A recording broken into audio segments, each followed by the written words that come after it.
Welcome to the Encore Audio Archives YouTube channel. I'm Taper Dave, and this is my channel. I've uploaded hundreds of talks here that I've recorded at meetings in West LA, and I've also recorded conventions starting in 2013. I've got a bunch of those up. And Walt and Mary Murray, the original owners of Encore Audio Archives, started the company in the 80s, and Walt recorded Joe and Charlie's and a bunch of stuff down in Vista, California. My sobriety date is June 20th of 1994. I hope you find something you like, so please like and subscribe to my channel and comment down below. If you want to hear something that I don't have or that you don't see, I'll see that I get it. Anyways, take care and have a great day if you want to. Please join me in welcoming our speaker, Maurice.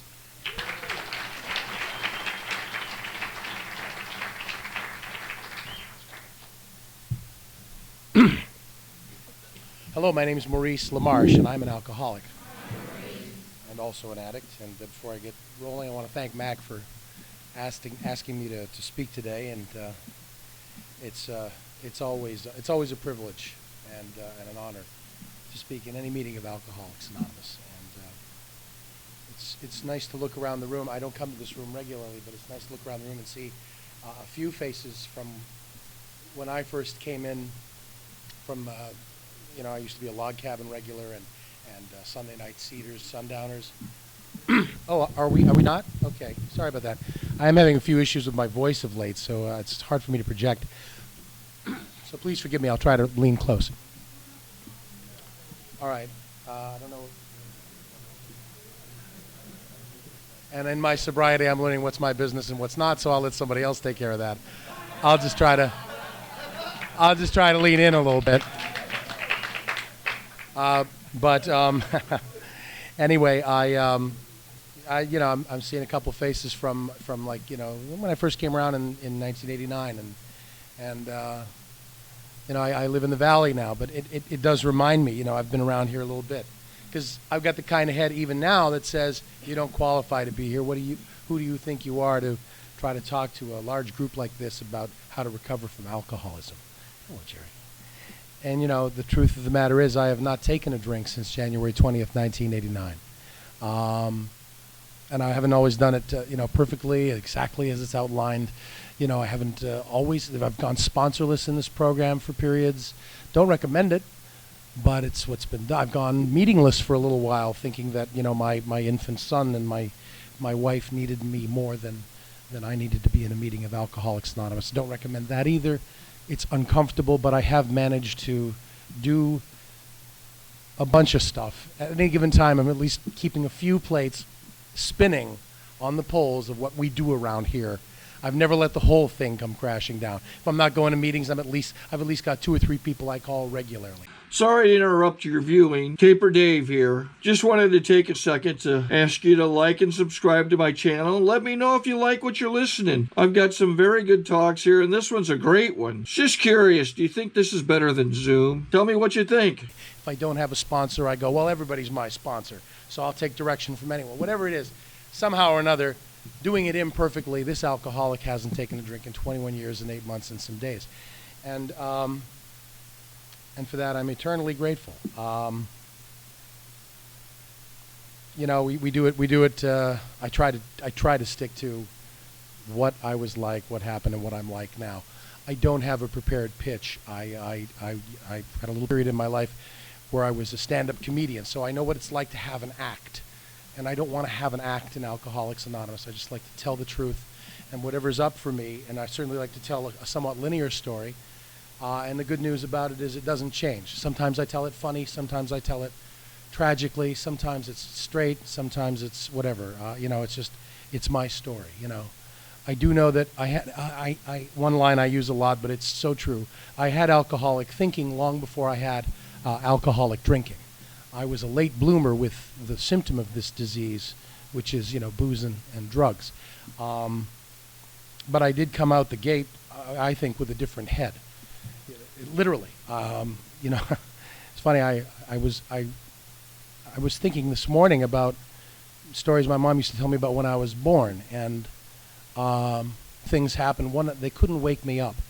In those days, they were big believers in giving you formula or milk but not breast milk. You know, it was 1958, and this was the wisdom. It was also the wisdom that gave us thalidomide in those days. We grow, we learn, you know, even in the medical profession. But you know, I came out the gate, and they couldn't wake me up, and I was allergic to baby formula, and I was constantly out like a light. So I was sensitive to something. I had an allergy of the body to something, even as an infant. I also came out with a cyst on top of my, right on the soft spot of the skull, and they didn't lance it for 3 weeks because they were worried that the skull was too soft, and somehow or another, you know, something might seep into my actual brain. And so I have a birth defect. I've got a teardrop-shaped indentation in my skull, and you know, you know, I used to fear going bald.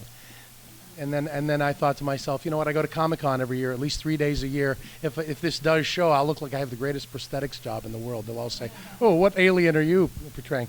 But you know, I always felt different because of that birth defect. You know, it was only visible when I was a small child, when brush cuts were in. But I would be teased relentlessly. You know, and it's funny how we talk how teasing is coming up in the news today about.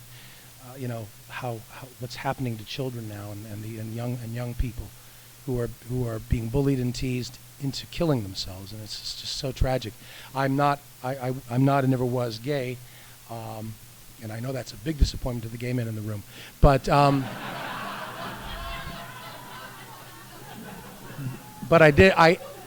I was always different. I was always the oddball. I was the guy that people went, "Why are you doing that? Why are you saying that? Why are you thinking that?" You know, I was a walking television set. I walked around doing imitations of the show I'd seen the night before on television, just parodying out, just parroting, puking out, you know, cartoon voices and that type of thing. And they just thought I was the strangest thing. And my mother's mantra was, "I'm sending you to another psychiatrist because I want to know what makes you tick, kid. I want to know what makes you fucking tick." You know. And the truth is, I'm just bodily and mentally different from my fellows, you know. And again, and the manifestation of alcoholism is that I wanted it all to be about me. You know, whether I took a drink at 5 years old or not, I still believed. In fact, I used to pretend that the world was a television show about me. I was 5 years old, and I saw this show on TV called Wendy and Me, starring George Burns. I don't know if anybody in the room is old enough to remember it, but George Burns would talk to the camera. He'd break the fourth wall and talk to the camera about whatever was going on with the character Wendy, who was a tenant in his building or something like that. And I thought that was just the coolest thing. I used to walk around at 5 years old, and anytime anything happened or somebody yelled at me, I'd turn to an imaginary camera with a fake cigar in my hand and go, "Can you believe this?"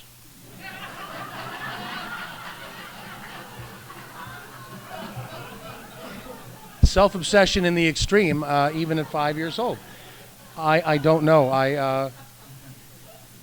And you know, I still sometimes act as though the world is a TV show about me, and you're just, you know, some of you are guest stars, some of you are regular players, most of you are extras.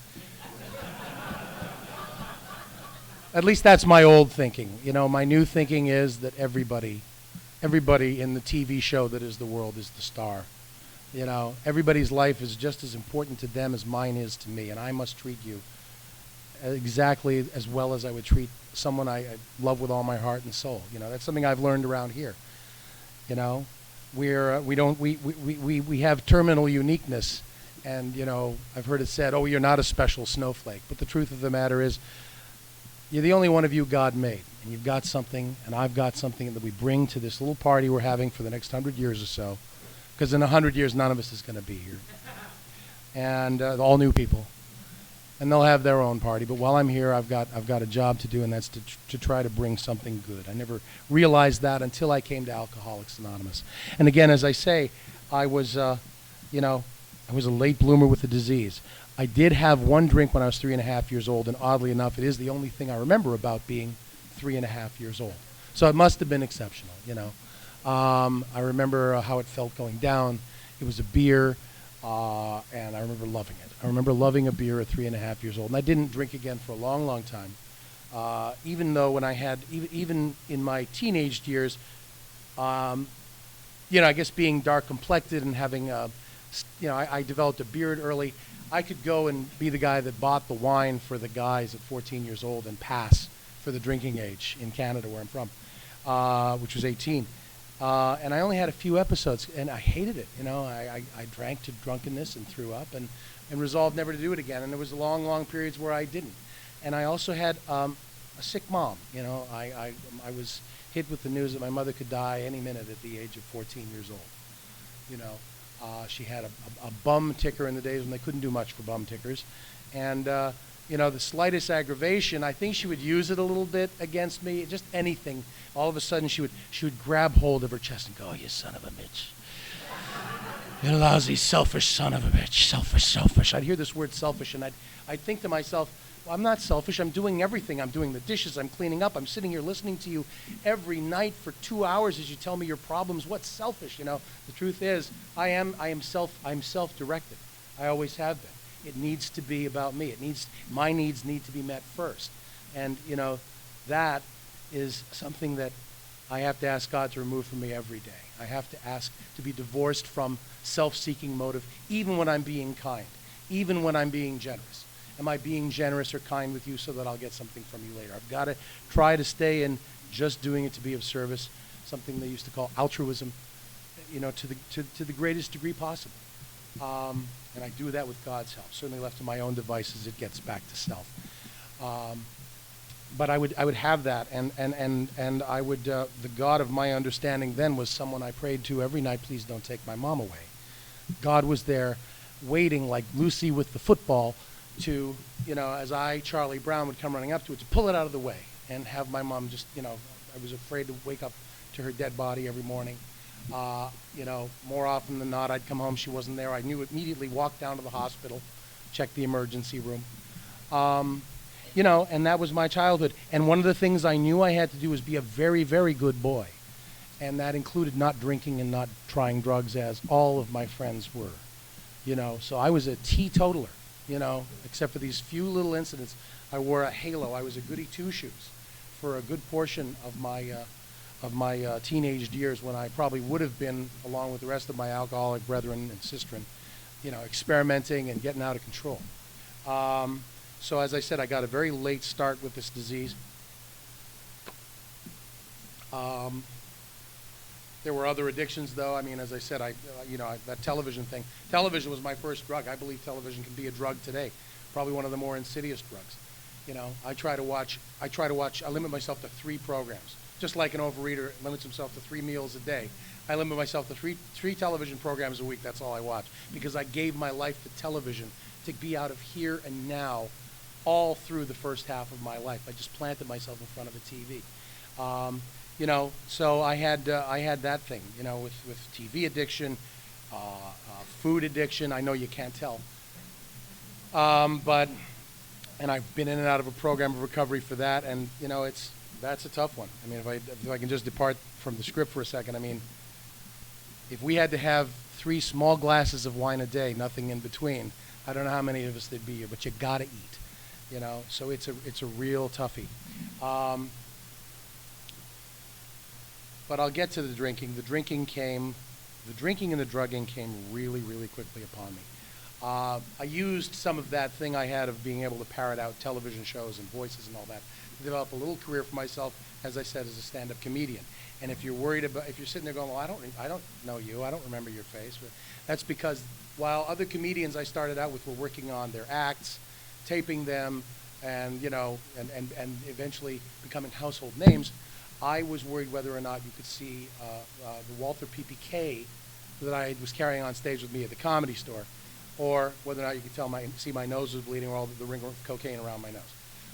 The way that started was I was doing this special back in the 1980s, and again, I was Mr. Goody Two-Shoes, and we were going till 3 in the morning on this taping in New York, and one of the other comedians, who I later ended up sponsoring in this program, became kind of the poster child for cocaine. Like if cocaine actually had an ad campaign, this guy would have been it.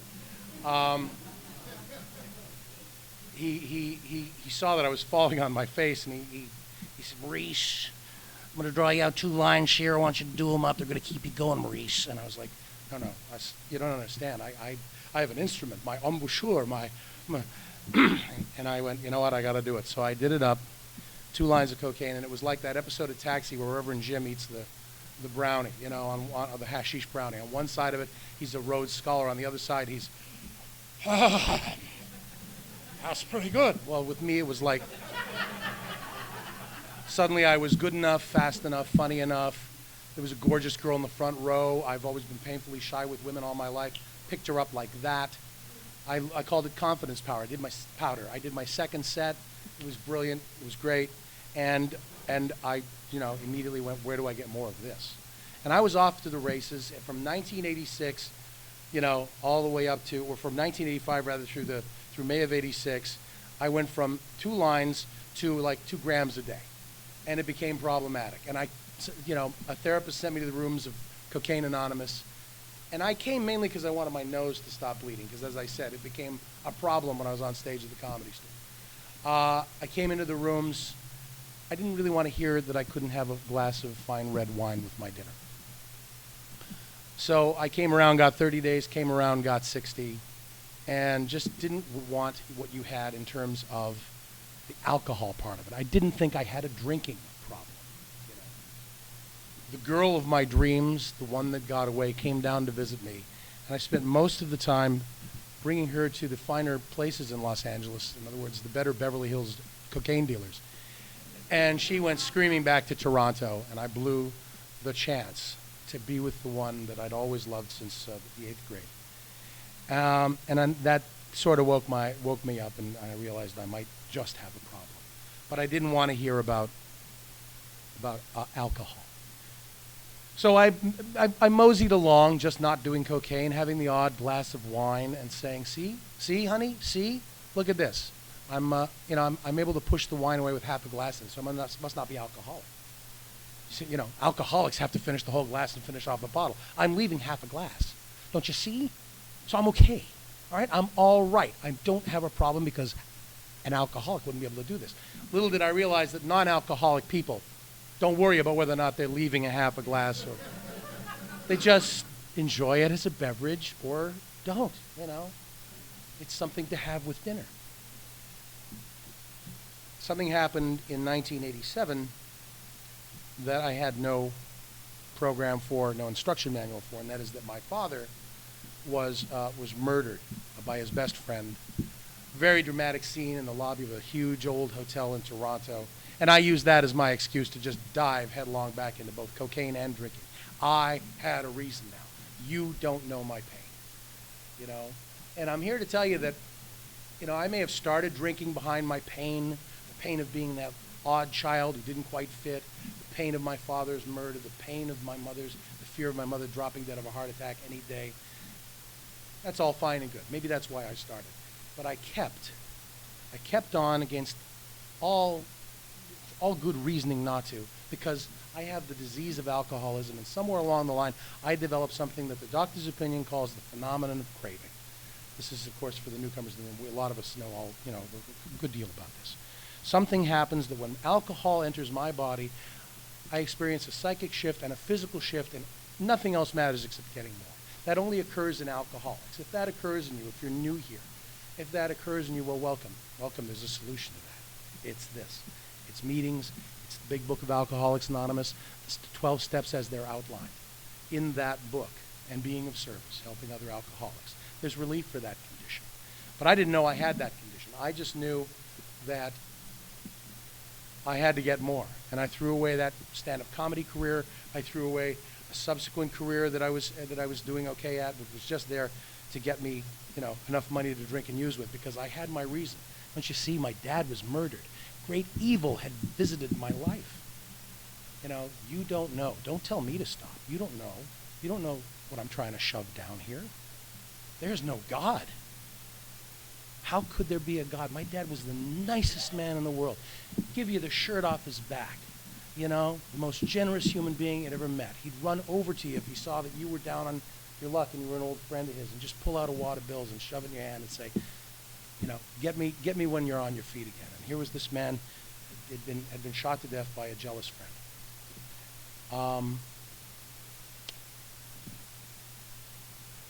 So I went along And, you know, there's not a lot of humorous stories in my drinking and using. I was a solitary drinker, solitary cocaine snorter. I'd have a Grand Marnier with you, and then go home and pound down a bottle of vodka, and do pretty much an 8-ball of cocaine every day.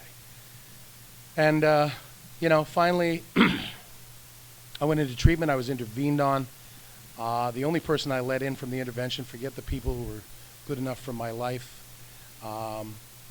to take the day and try to confront me, which must have been so scary for them. Because basically I was 160 pounds, emaciated, spent most of my time naked with a Walther PPK in a shoulder holster, and that's all I would wear. It's a little bit better picture than it would be today, because I was skinny.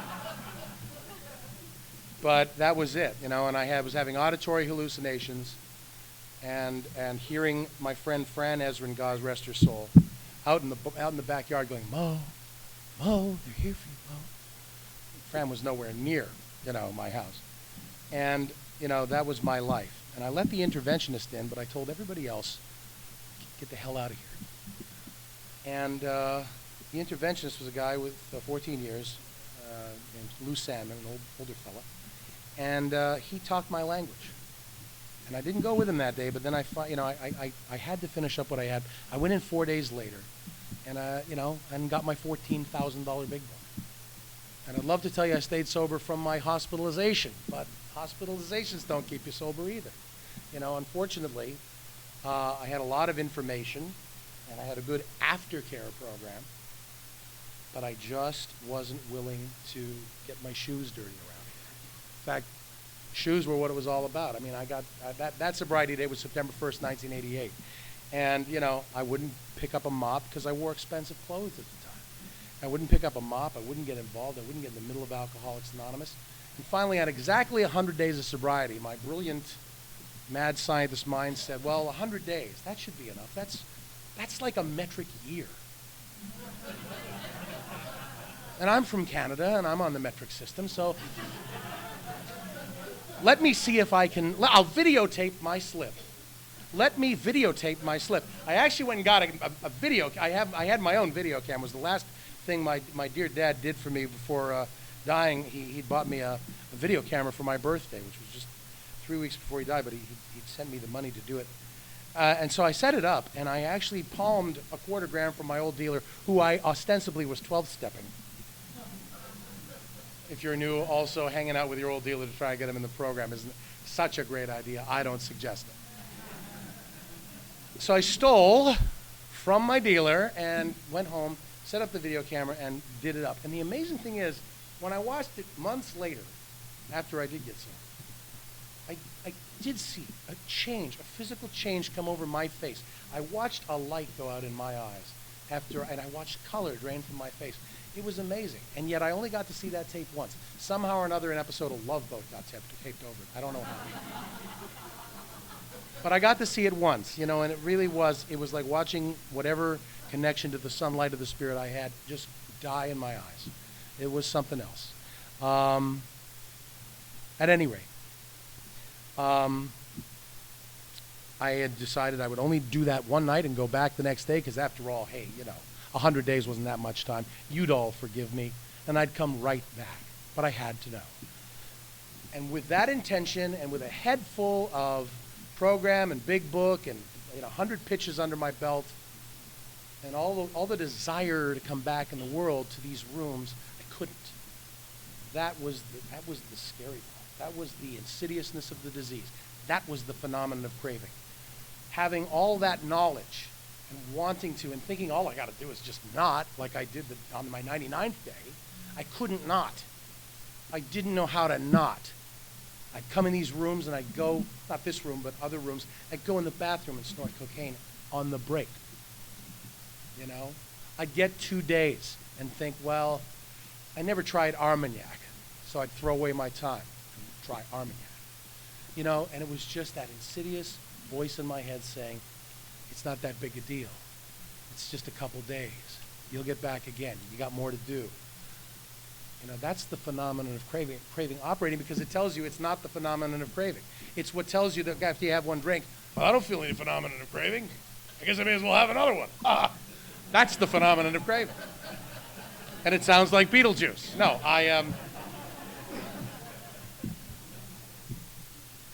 Anyway, finally on January 20th, 1989, I was out. My dealer wouldn't deal to me anymore. I actually got the only compassionate dealer in Los Angeles who cut me off and said, I have 100 customers, Maurice. You've got a problem. And I like you too much to watch you destroy yourself. Thanks, Izzy. So,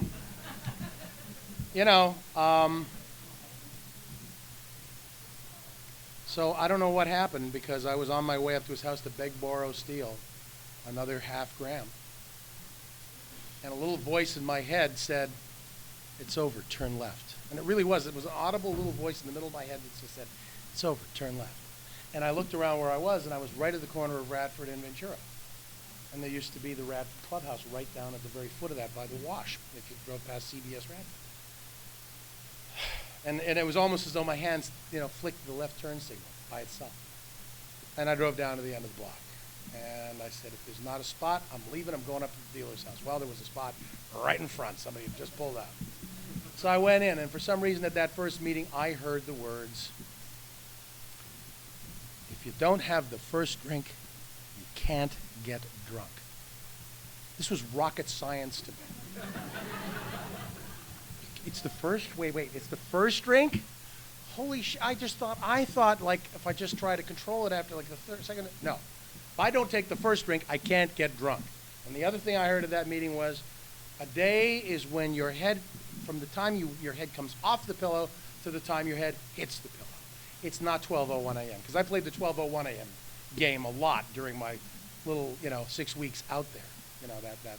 That time was just supposed to be one night. Well, it's 12:01. It's tomorrow.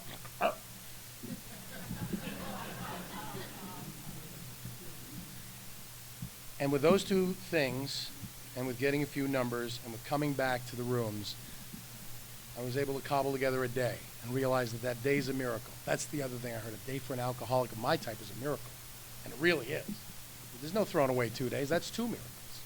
But today is the miracle. And today, being sober, everyone in this room, you're experiencing a miracle today if you're an alcoholic like me. So,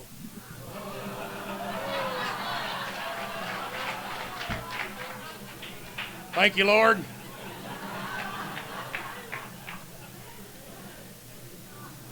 Staying sober a day is a miracle for an alcoholic.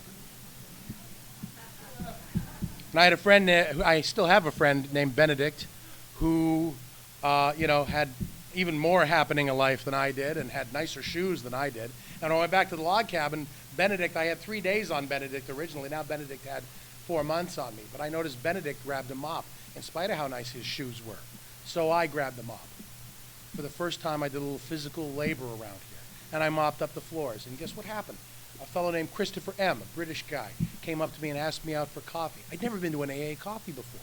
But because I got in the middle and slopped a bucket around and did this, I was suddenly at an AA coffee and surrounded by Alcoholics Anonymous. And I just threw myself in the middle of this thing. I got with a sponsor. I said, how do you do this? How do you do these steps? We went through 1, 2, 3. I locked myself up for 4 days and did the 4th step. I mean, I'm severely ADD. I mean, a fly falling into a glass of water will distract me, and I'll write a whole story about the fly and the fly's children, and I'm off. So I needed to lock myself in the Sportsman's Lodge, and all I did was write for 4 days. I went home to my girlfriend at night, but I came back and I kept the do not disturb sign out, and I just wrote and wrote and wrote, ate all the room service I wanted, smoked all the cigars I wanted. I knew I was done. My sponsor said, you'll know when you're done, you got no more resentments to write. And and I gave it away, and I took that, it took 2 sessions. It was quite a book, and I took that quiet hour and focused on my character defects, and asked God to remove them to the best of my ability, to the best of His, and for me to keep them gone to the best of my ability, because I have to focus on them. I have to ask God to remove them every day in that 7-step prayer, and be aware when they're activated, And like George says in that episode of Seinfeld, do the opposite, Jerry. Sometimes I just have to take contrary action to my character defects. And I made my amends to the best of my ability, And I've actually done a pretty decent job. It's taken me 22 years, but I had an albatross around my neck with the IRS that I thought I'd never see the end of. Last year I paid them off. I paid them off an amount so staggering I didn't want to mention. I want to vomit thinking how much I owed. But I managed through, some arrangements with them and a payment plan. Goodbye. Okay, I hold my head up high today. I'm current with my taxes. Unbelievable. From a guy who hid from the IRS, I actually call them myself and go, okay, so what's this notice mean? I used to be unlisted, and a trail of P.O. boxes before you found my house. I'm in the book now, like my friend Kenny Lombino said, I'm in the book. You can find me by calling directory assistance. And you can find me by calling directory assistance. My name is Maurice LaMarche, if you need to reach me about any matter pertaining to Alcoholics Anonymous. There were many, I got over almost all those resentments. The one that stuck with me for about 14 years, though, was the one against the man who murdered my dad. And, the worst kind of resentment is justified resentment. And there is no more justifiable resentment than against the murderer. But I also had a lot of people tell me, including Charlie and Joe, who I actually had a chance to meet when they were alive, said, this one will kill you if you don't get rid of it. And I don't have a lot of time. I'm going to try and tell a 10-minute story in 2 minutes.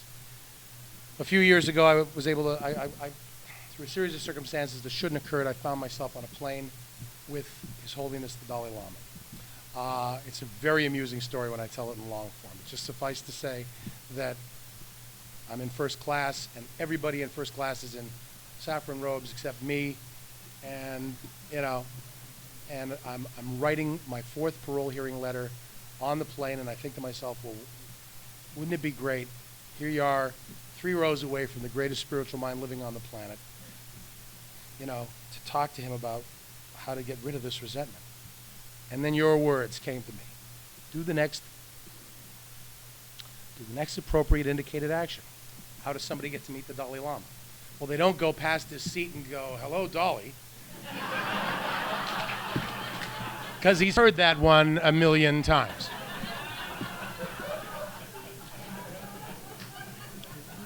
No, they write a letter.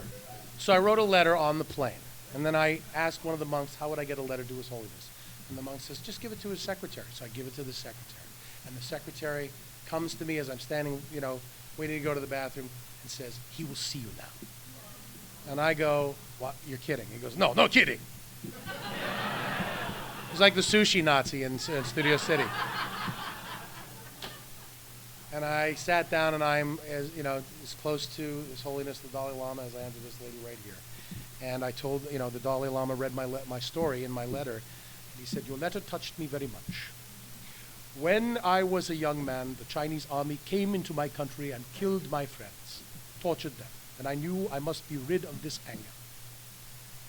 I related to your letter. And, he's using our language. And he said what he decided he had to do to be rid of the anger was he said, here is Chinese army man's life. Here is where he kills. It's all here. He is infant, small child, teenager. He kills here. But here, a chance to become a good person again. All rest of life. And I said, well, do you mean then that I should hate the sinner, hate the sin but not the sinner? He goes, no, by forgive I do not mean forget.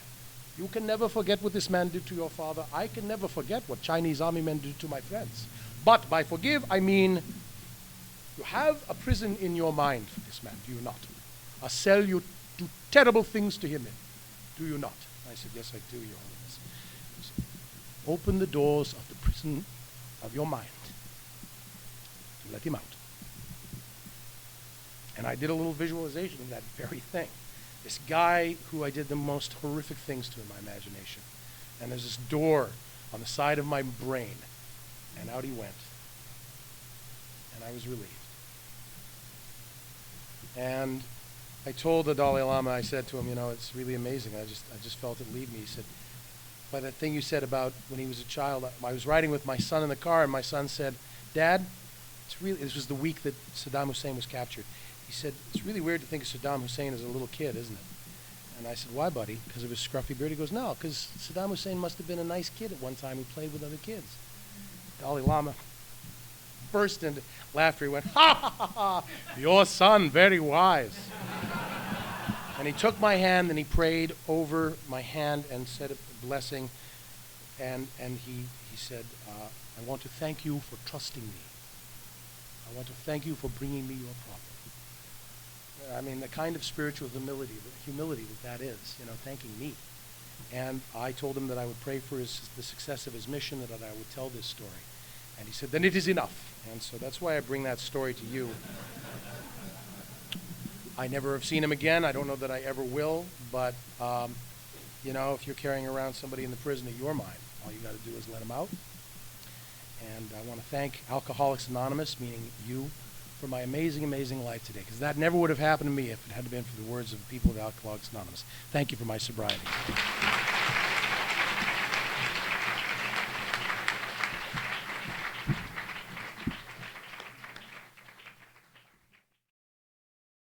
I think we got a great talk going on here. Thanks for watching the channel. Taper Dave here.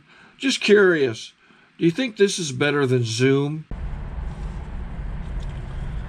Okay, this is how I prepare my drone for launching. I like to do it inside the cab of my truck so I'm not standing outside in the weather. To install the joysticks for control, up and down, right and left, powered on. I have an Android phone that I use to connect it to the drone with, and it's actually controlled through the iPhone, through an app. Oops, wrong way. It's actually controlled through the iPhone, or through this Android phone, through the app. It's actually controlled through the Android phone, through an app, and you connect it through this short connection right here.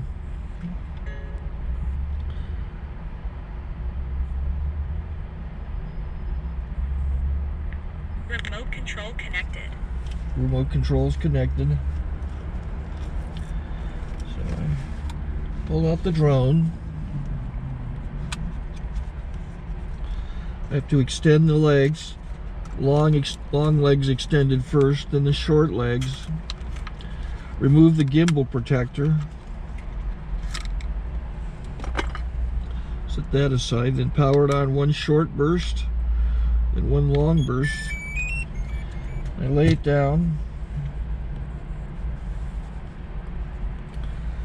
So I have to go to calibrate. So the drone's not connected yet. It shows you here as this drone gets disconnected, even though the remote's powered on. So the drone has to establish it's connected. So I go into the app to calibration mode. First I'll calibrate the remote controller. Start calibration. Out, in, out, in, up, down. And then this little wheel is to control the gimbal. So it's calibrated. Go to gimbal calibration, start calibration, and then it calibrates the gimbal. I don't know if that shows up. The gimbal's moving all over the place. Changes, you can see it on the video. And I'm calibrated to take off. It's acquired 7 satellites at the moment. There are 26 satellites up in the sky, which it has to acquire before you can take off. So it's connected. It's got enough satellites. This is white. I can go to press this little arrow button, swipe right to take off, and it would start the motors if I slid this to the right. But I'll wait till I get outside. Don't want to do it inside.